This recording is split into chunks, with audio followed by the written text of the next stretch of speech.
అనిపిస్తున్నా game changer ఎలా అనిపించింది? బాగుందండి. అంటే శంకర్ గారు సినిమాని దృష్టిలో పెట్టుకోకుండా రామ్ చరణ్ గారు ఒక పండగకి సినిమా ఎలా ఉంటే ఎలా ఉంటుంది అనేది ఒక కల్ట్ చూపించారనమాట.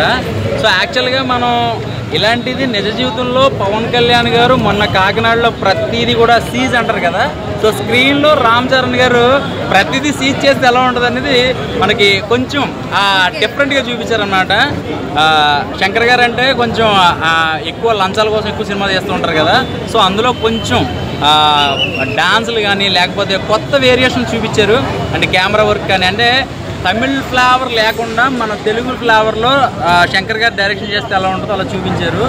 యాక్చువల్గా శంకర్ గారు తప్పు చేశారు ఏంటంటే, సినిమాని మనం ప్రతి సినిమాలో కూడా ఇది జరుగుద్దా అని చూపిస్తారు, కానీ నిజ జీవితంలో పవన్ కళ్యాణ్ గారు ఆల్రెడీ చూపిస్తున్నారు. ఇంకా కొంచెం కొత్తగా ఇంకా కొంచెం స్టఫ్ ఉంటే బాగుండు అనిపించింది. సో ఏదేమైనా సినిమా ఎక్కడ డిసప్పాయింట్ చేయలేదు. చాలామంది ఏం చేస్తున్నారంటే ఫోన్ చేసి సినిమా చూడట్లే, వాళ్ళు సినిమా చూడట్లే, ఎలా ఉందని మామూలుగా నార్మల్గా అడిగామనుకోండి, సాంగ్లు బాగోలేదంట, సినిమా పెద్ద అని వాళ్ళు చూడకుండా చెప్పేస్తున్నారు. అది కరెక్ట్ కాదు. అది సినిమా చూడకుండా మాట్లాడటం ఏంటి? ఇప్పుడు ఒక మాట చెప్పారు, సినిమా గురించి మాట్లాడాలంటే సినిమా తీసేయి ఉండాలి, లేకపోతే వేరేదైనా ఒక వ్యక్తి చెప్పారు. అలాగే సినిమా చూసి మాట్లాడాలి. ఏమో ఒక సాంగులకే 75 కోట్లు పెట్టాడంటే దిల్ రాజు గారు, మరి ఒక్క చిన్న నీ మౌత్ టాక్ వల్ల సినిమా ఎంత ఇదైపోతుంది. బాగుందండి సినిమా. రామ్ చరణ్ గారి పర్ఫార్మెన్స్ బాగుంది అండ్ డైరెక్షన్ చాలా బ్రహ్మాండంగా ఉంది.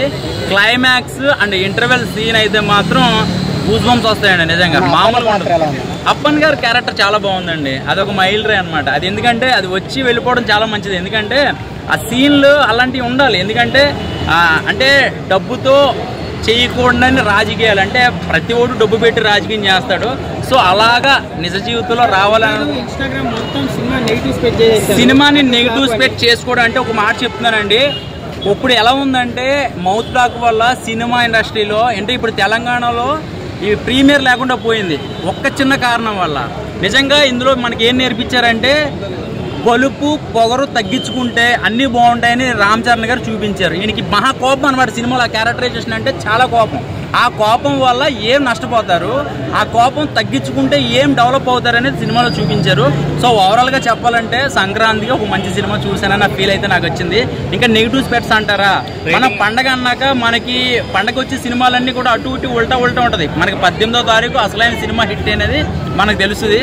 సో కొంతమంది ఏం చేస్తారంటే చూడకుండా సినిమాలు చెప్పేస్తున్నారు. సో నిజంగా అట్లా చేస్తే ప్రతి ఓడి మీద కేసు అనేది పెడితే సరిపోద్ది, ఒక్కొక్కడికి 100 దోలు తీరిపోద్ది అనమాట.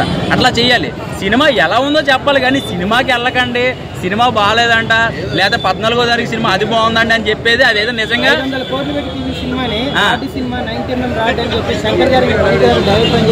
ఇంకా దిల్ రాజు గారు దీని మీద ఫుల్ యాక్షన్ తీసుకుంటారు. అలాగే డిప్యూటీ సీఎం గారు ఆంధ్రాలో ఫుల్ సీరియస్ అవుతారు. నిజంగా చెప్పాలంటే ఏంటంటే సినిమా చూడట్లేదు, ప్రతి ఒక్కళ్ళు దాన్ని సీరియస్ గా తీసుకుంటున్నారు. బాగుందండి సినిమా, ఎంతవరకు బాగుందో చెప్పాలి, కానీ నువ్వు బాగాలేదు రే ఫోన్ చేసి రాకరా అని చెప్పేసి అది నిజంగా నెగిటివ్ స్ప్రెడ్.